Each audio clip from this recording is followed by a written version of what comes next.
Senator Isaacson. Thank you, Mr. President. It's sad news that my predecessor, Senator Bev Scalze, passed away yesterday with her family. She was a friend and a mentor to me. She was an interesting and wonderful woman, full of talents and thoughts about making the world a better place. I wanted to share one quick story. The first time I ever met her, I called her to let her know I was going to run for the seat she was vacating, and 30 seconds into the call, she hung up on me. I thought the Republicans might enjoy that. She did not have much time for someone who was new and hadn't proven themselves. And she was very serious about getting her work done, and she was serious about the people that around her, serious about taking care of the people around her. As her time in the Little Canada City Council, in the House and in the Senate, as I often said, I had big heels to fill, and I did the best I could. And in 2016, when she was leaving and she asked me to run, that meant more to me, considering the first time we talked about me running, she hung up on me, than you can know. So I wish her to rest in peace with her and her husband now up in heaven, and hope the good Lord takes care of her. And I appreciate your time, and I know there's a few others that want to, and then I want to ask for a moment of silence. Say something. Please rise for a moment of silence. No, not. Oh, hang on. We want to talk first. Wait, what are we doing? Sit down. Sorry. Senator Uyghur. Mr. President, I believe a few others were going to eulogize Senator Scalze. Mr. President, I knew Bev for nearly 40 years. Each of us served in local government before joining the state senate or the state legislature. She is among the most dedicated, talented public officials I have ever known. Everybody knew her in Little Canada, where she served on the city council for over 20 years. She was active in her PTA. She was active in everything that she could be. She was so proud of her roots growing up in Baudette, and then going through school to become an artist.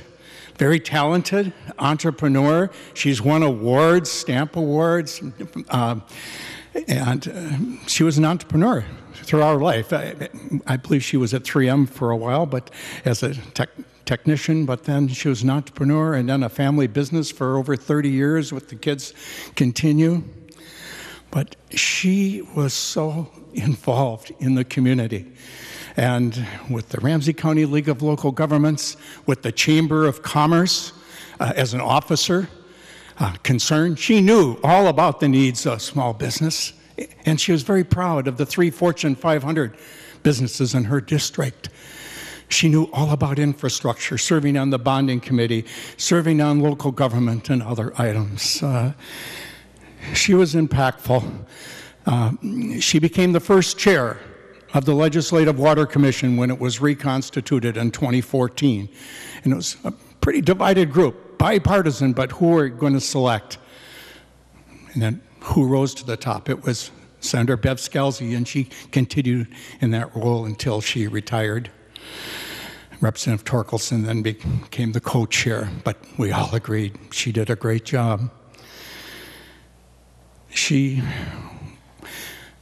took the issues to heart and always sought a consensus, and always working with neighbors, and not only within her own district, but across the border too, in Maplewood, where she lived close by, Lake Coleman, not too far from me, and always made a point, National Night Out, of coming to join people, not only in her own district and mine.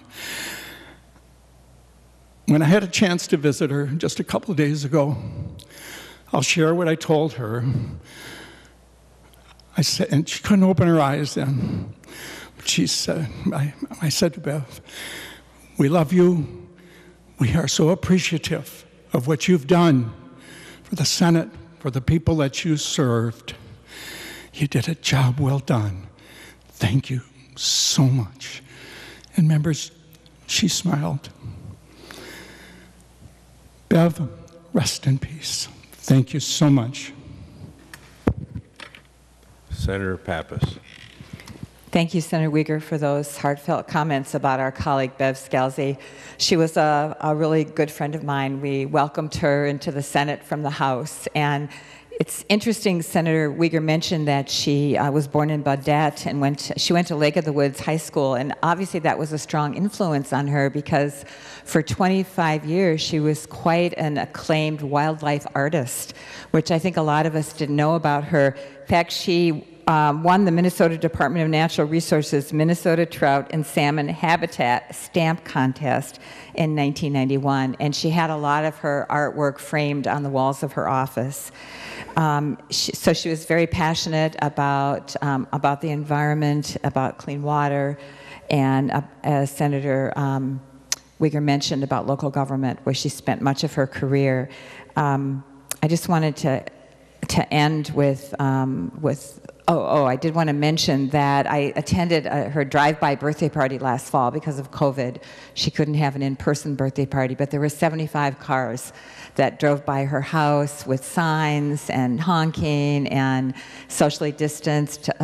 We all greeted her. She was already very ill by then with cancer that did her in.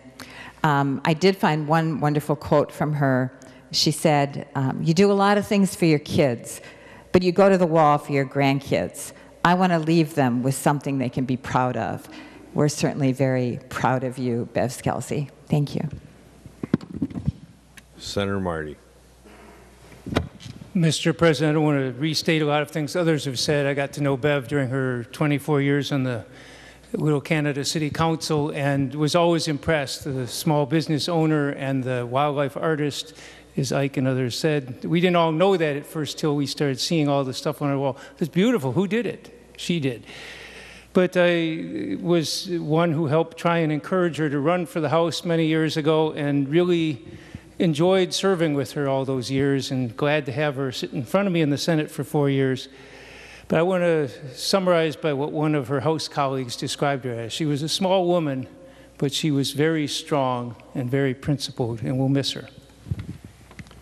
Senator Herr. Thank you, everyone. I certainly will miss former Senator Bev Scalze as well because she was my seatmate. We sat not too distant from our minority chair, Susan Kent, and I learned so much from her. Although we came in together in the Senate here as a freshman, she had her experience in the House, and she actually guided myself and Senator Wickland. We stayed closely to her, and I remember, before signing die, number for signing die moment together, we were just miss each other so much, and then we're in tear, in tear of compassion. So that will be something I remember of her. I know we stand firm in fighting for a Metro Regional Park, and I remember one year where Senator Stumpf was had to take care of personal issue up north, and she stood up and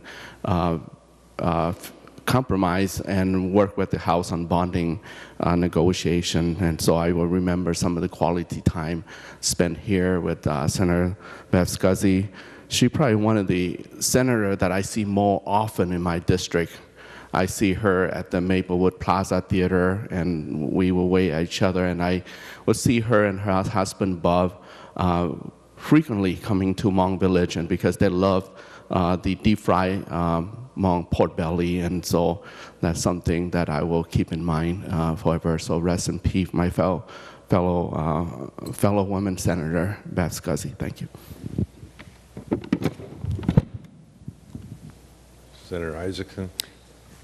Oh, I'm so sorry. Senator Gazelka. Thank you, Mr. President.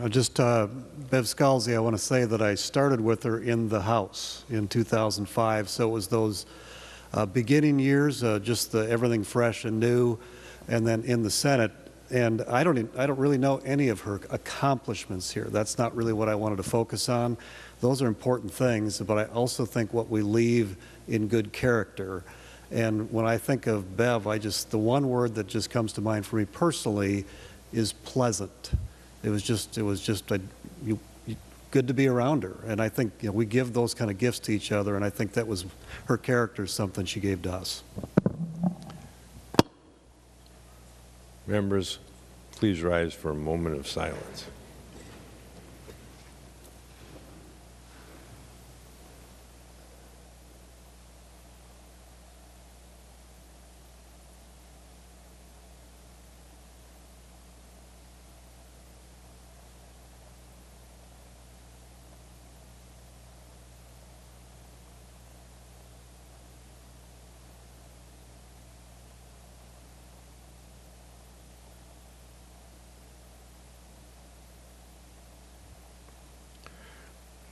Thank you, members.